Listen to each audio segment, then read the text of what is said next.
Ukraine के रक्षा मंत्री Mikhail Fedorov के इस्तीफे के मुद्दे ने रूस में खुला उल्लास पैदा कर दिया। जानते हैं कीव में जो कुछ हो रहा है उसकी गंभीरता को सबसे अच्छे से किससे मापा जा सकता है? मॉस्को में खुशी के स्तर से। और आज वहां खुशी अपने चरम पर है। यूक्रेन वासी बर्खास्त रक्षा मंत्री के समर्थन में सड़कों पर है, वहीं रूसी प्रचार तंत्र जश्न मना रहा है। रूसी प्रचार तंत्र दावा कर रहा है कि यूक्रेन में व्लादिमीर जेलेंस्की के खिलाफ विद्रोह की तैयारी हो रही है। क्रेमलिन के राजनीतिक विश्लेषक मार्को फ्योदोरोव के शब्दों को यूक्रेनी राष्ट्रपति के खिलाफ ऐसे विद्रोह का पहला संकेत बता रहे हैं। जेड चैनल हर विरोध प्रदर्शन के वीडियो पर चटखारे लेकर कह रहा है कि कीव की सड़कों पर फिर से मैदान की बू आ रही है। फेडोरोव के आसपास संकट असली और गंभीर है, जिसे हम ईमानदारी से समझेंगे। साथ ही एक और भी चल रहा है। दूसरी कहानी यह है कि दुश्मन यूक्रेन के आंतरिक विभाजन पर परजीवी की तरह पल रहा है, उसे और भड़का रहा है और कोशिश कर रहा है कि स्टाफ से जुड़ा विवाद, जैसा कि वे कहते हैं, कीव शासन के पतन में बदल जाए।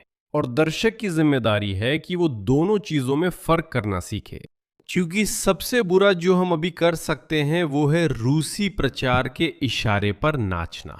आंतरिक समस्याओं की अनदेखी भी गलत है। मेरा नाम अलेक्सेई पेचिए है। आइए इस विषय को समझते हैं। शुरू करने से पहले चैनल सब्सक्राइब करें। हम 3 लाख सब्सक्राइबर की ओर बढ़ रहे हैं। आपकी सदस्यता के लिए आभारी रहूंगा। आपका दिन शुभ हो। Subtitles demontoso.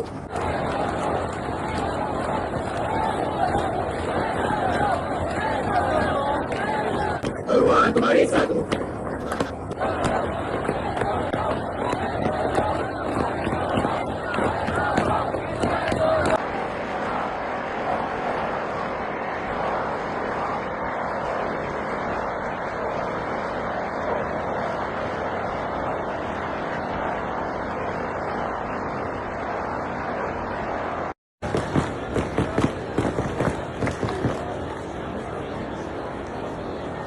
सबटाइटल्स डिमोटोजॉक सबटाइटल्स बनाए। माफ करना, माफ करना।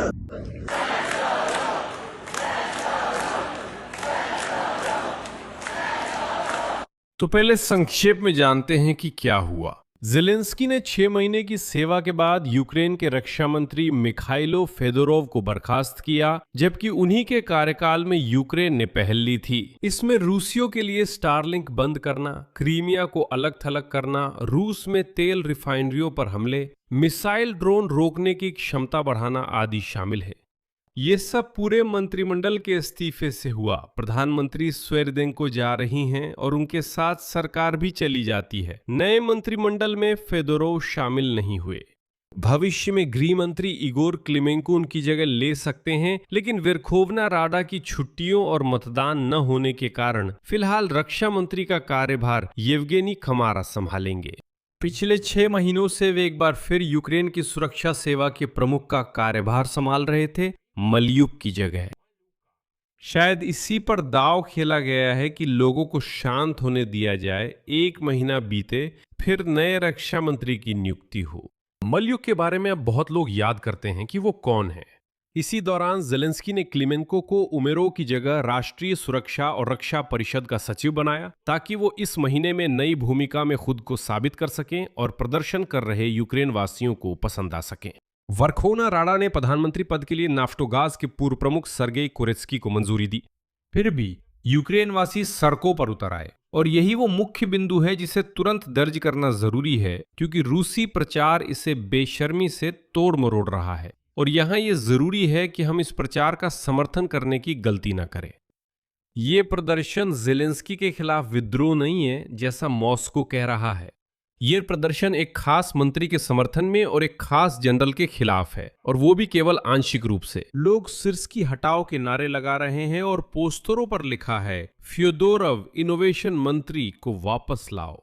ये नागरिक प्रतिक्रिया है एक नियुक्ति के फैसले पर, ठीक वही जो जीवंत लोकतंत्र में युद्ध के समय होना चाहिए। अगर जनता सहमत नहीं है तो उसे असहमति जताने का अधिकार है। फ्योदोरोव ने इसे सबसे सही कहा है। उदाहरण, लोग बाहर अपने लिए आए थे, फ्योदोरोव के लिए नहीं। अब देखें कि क्रेमलिन इसे कैसे पेश कर रहा है। यहीं से सबसे शिक्षाप्रद हिस्सा शुरू होता है। रूसी मशीन 3 आजमाए तरीके अपनाती है। आइए हर एक को समझें ताकि आप इन्हें पहचान सकें और रूसी प्रचार के जाल में ना फंसें। पहला तरीका है अवधारणाओं की अदला बदली। मंत्रियों के समर्थन में प्रदर्शन को राष्ट्रपति के खिलाफ विरोध या यहां तक कि विद्रोह में बदल दिया जाता है। क्रेमलिन विश्लेषक मार्को फ्योदोरोव के शब्दों को जेलेंस्की के खिलाफ विद्रोह मानते हैं। फिर RIA नोवोस्ती सामने आता है और राष्ट्रपति के खिलाफ जन विद्रोह की तैयारी की बात करता है। लेकिन यहाँ फर्क बुनियादी है। एक बात है कि नागरिक किसी नियुक्ति के फैसले से असंतुष्ट हैं और किसी खास मंत्री के समर्थन में खड़े होते हैं, यानी मंत्री के पक्ष में। दूसरी बात है इसे ऐसे कहना जैसे देश जेलेंस्की के खिलाफ उठ खड़ा हुआ है और मॉस्को में कहा जा रहा है कि कीव शासन गिर रहा है।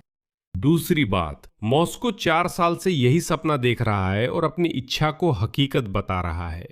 वो इस मुद्दे को बढ़ावा दे रहा है ताकि यूक्रेनियों की सोच प्रभावित हो, जिससे वे अपने नारे बदलकर फ्योदोरोव के समर्थन की जगह सत्ता के खिलाफ उतर जाएं। जैसा कि आप समझ सकते हैं, ये दोनों बातें अलग हैं। दूसरी रणनीति मैदान की पहचान को फिर से जीवित करने की कोशिश करना है। सड़कों पर फिर से मैदान की खुशबू आ रही है। इस वाक्य को रूसी समाचार चैनल ऐसे दोहरा रहे हैं जैसे कोई जादू मंत्र हो। क्यों? क्योंकि रूसी दर्शकों के लिए मैदान का मतलब है अराजकता, तख्ता पलट, पतन वगैरह। ये पहले ही घरेलू दर्शकों के लिए किया जा रहा है जो अपने देश में ईंधन संकट देख रहे हैं, पर उनका ध्यान भटकाना जरूरी है। किसी भी यूक्रेनी विरोध प्रदर्शन पर मैदान का ठप्पा लगाना अपने ही नागरिकों और पश्चिमी दर्शकों को यह विश्वास दिलाना है कि देखिए, यूक्रेन अस्थिर है, वो तो टूट ही जाएगी, इसलिए मदद करना बेकार है। और रूसियों को थोड़ा और सहना चाहिए क्योंकि कहा जा रहा है कि यूक्रेन का पतन अब ज्यादा दूर नहीं है। देखिए वहां क्या हो रहा है। ये यूक्रेनी दर्शकों के लिए नहीं बल्कि पश्चिम के लोगों का हौसला तोड़ने और रूसियों का मनोबल बढ़ाने के लिए है कि हमारे यहाँ समस्याएं हैं लेकिन यूक्रेन में भी हैं। तीसरी रणनीति है किसी सम्मानित पश्चिमी अधिकारी या स्रोत के जरिए अफवाह फैलाना। ध्यान दें, यहां भी RIA नोवोस्ती खुद नहीं लिखता, बस कहता है कि राडा में माहौल उदास है। नहीं, वे फाइनेंशियल टाइम्स के कीव ब्यूरो प्रमुख क्रिस्टोफर मिलर के उद्धरण का हवाला देते हैं। ये एक क्लासिक तरीका है जिसमें पश्चिमी पत्रकार का असली तटस्थ उद्धरण लेकर ऐसे लेख में डाला जाता है जिसका शीर्षक है जीत नहीं होगी, ताकि प्रचार को वस्तुनिष्ठ दिखाया जा सके। मिलर ने वर्खोवना राला के कामकाजी माहौल पर लिखा था। कुल मिलाकर और RIA नोवोस्ती ने इसी उद्धरण को विरोध और अनिवार्य पतन की कहानी में पैक कर दिया। यानी असल में वे एक असली उद्धरण लेते हैं, ये क्रिस्टोफर मिलर का असली उद्धरण है कि राडा में माहौल उदास है, लेकिन वे इसे बिल्कुल अलग अर्थों में खींच लाते हैं। इन रणनीतियों का निष्कर्ष ये है कि कोई भी तथ्य सीधे गढ़ा नहीं जाता। असली विरोध, उद्धरण और संघर्ष लिए जाते हैं, पर ऐसे जोड़े जाते हैं कि पाठक यूक्रेन के पतन के बारे में खुद सोचता है। यह बिल्कुल वही तरीका है जैसा हमने ग्रेम की शासिकाओं के विषय में चर्चा करते समय देखा था। सच्चाई तो विवरणों में है लेकिन झूठ नतीजे में है। लेकिन और यहां हमें ईमानदार होना चाहिए, वरना हम खुद ही उल्टी तरफ का प्रचार करने लगेंगे। संकट तो असली है।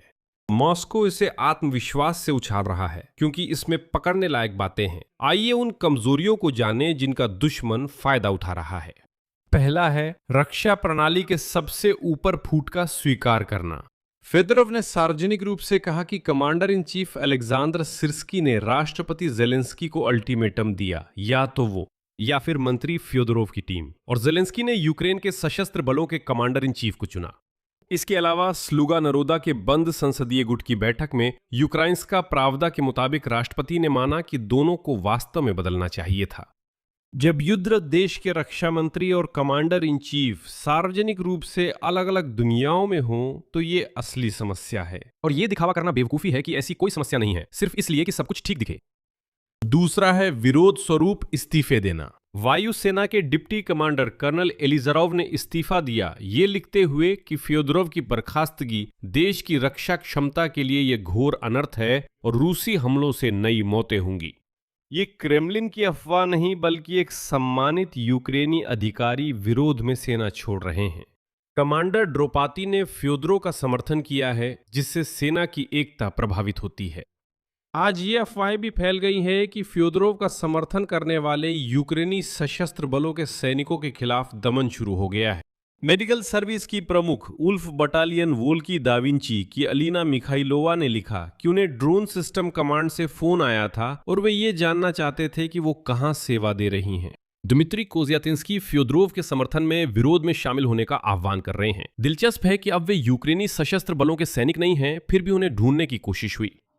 मिखाइलोवा के अनुसार कई सैनिकों के लिए विरोध प्रदर्शनों का समर्थन करने से उनकी नौकरी, पद और करियर खतरे में पड़ सकते हैं। साथ ही उन्हें डांट या चेतावनी भी मिल सकती है।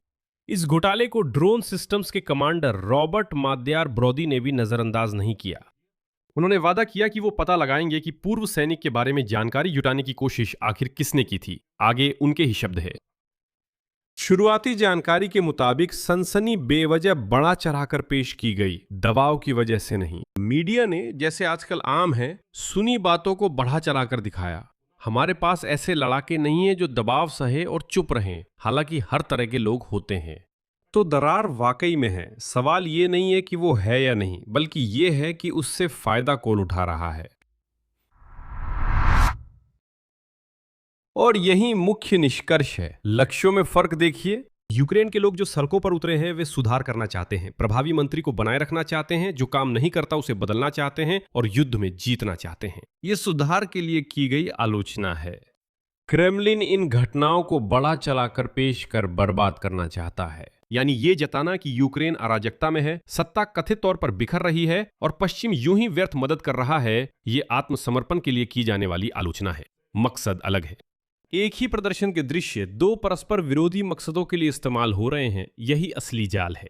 अगर आप मिखाइल फेदोरोव की बर्खास्तगी से नाराज हैं और रैली का वीडियो शेयर करते हैं तो ये आपका अधिकार है, लेकिन ठीक यही वीडियो रूसवासी एक अलग कहानी में फैला रहे हैं।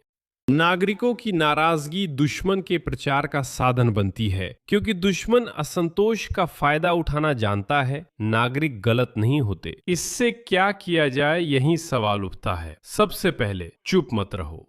चुप रहना कोई हल नहीं है।